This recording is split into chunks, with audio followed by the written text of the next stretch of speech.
This video here is just the reason I'm making this video here is because I just want to talk about the 5 stages of grief. And the reason why I'm doing this is because my employees are struggling with this. Some of my colleagues are struggling with this. Some of the people that I come across are struggling with this. And there's just so many things happening now in South Africa. No one is actually, everyone is stressed. Everyone is just, not, restricted from freedom because of this coronavirus. Everyone in the world, actually, I found, I've got the privilege of communicating with many people from different countries, from Asia to Europe to South America. And, I get to understand the situations that they go through in their countries. And I can comfortably say, we're all in the same boat about this coronavirus. So, but what I do see different with different people and with me is the stages of the grief that we go through. The first one is denial. I remember when coronavirus was still in the other countries, we were still in denial that it's never going to come to South Africa. I remember 3 months before it got to South Africa, one of my students that I was coaching said to me, "Hey, do you think coronavirus is going to come to the country?" I was like, "Never, never." 3 months later, coronavirus came, and we were still in denial that, oh my gosh, we can still contain it, carry on with our lives. Then, boom, government issued a lockdown, and I had to stop everything that was doing and had to go home. I was still in denial. I'm like, well, this thing's gonna pass over within a week or two. That was still denial, and many people right now are still in denial that the coronavirus is happening. You know, and then and it's almost like when someone tells you, because you're bad news, that someone has passed away, and you in disbelief. That is denial. And so the aim is to get to the next stage, and the next stage is basically anger, where you get angry about the situation, you start blaming people, you start blaming the government, you start, maybe for me it was, I was blaming, I was angry at this coronavirus and be like, yeah, this coronavirus, this and that, that's why my life is going not the way it's supposed to be going.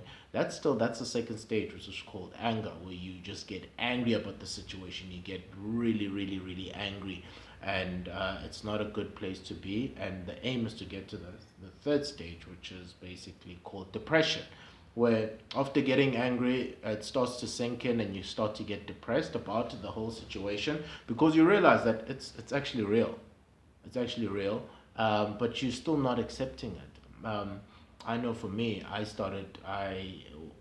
there was a point where when I realized that this coronavirus is actually going to continue for the next couple of months, I started to get depressed.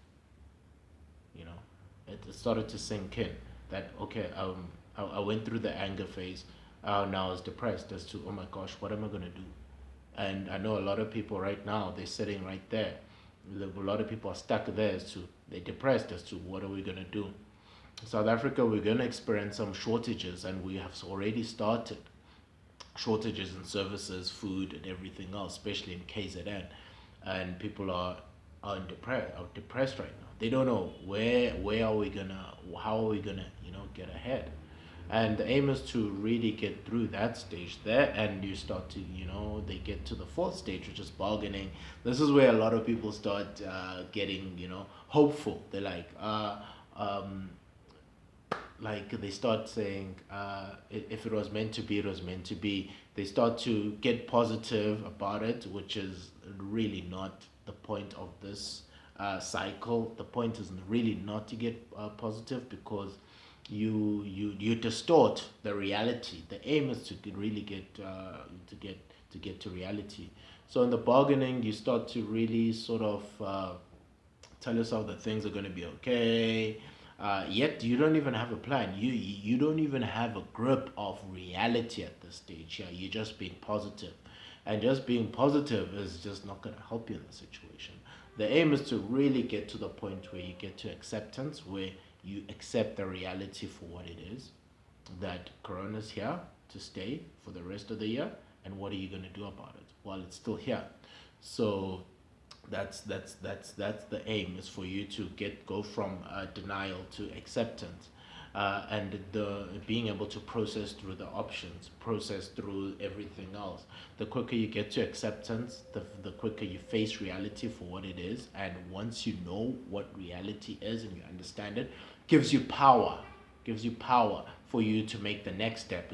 Gives you power to really do the next thing. It gives you power to strategize the next step, because now you know what you are dealing with. It's not in a cloudy, misty enemy that's there. You've seen the enemy. You know what it's there. You know it's there to stay. You know its strengths. You know what it does. So it allows you to actually play the game, to get back in the game and really attack. Yeah. So the aim is for you to really get through these stages, guys. This is the 5 stages of grief. Get through all of them until you get to acceptance.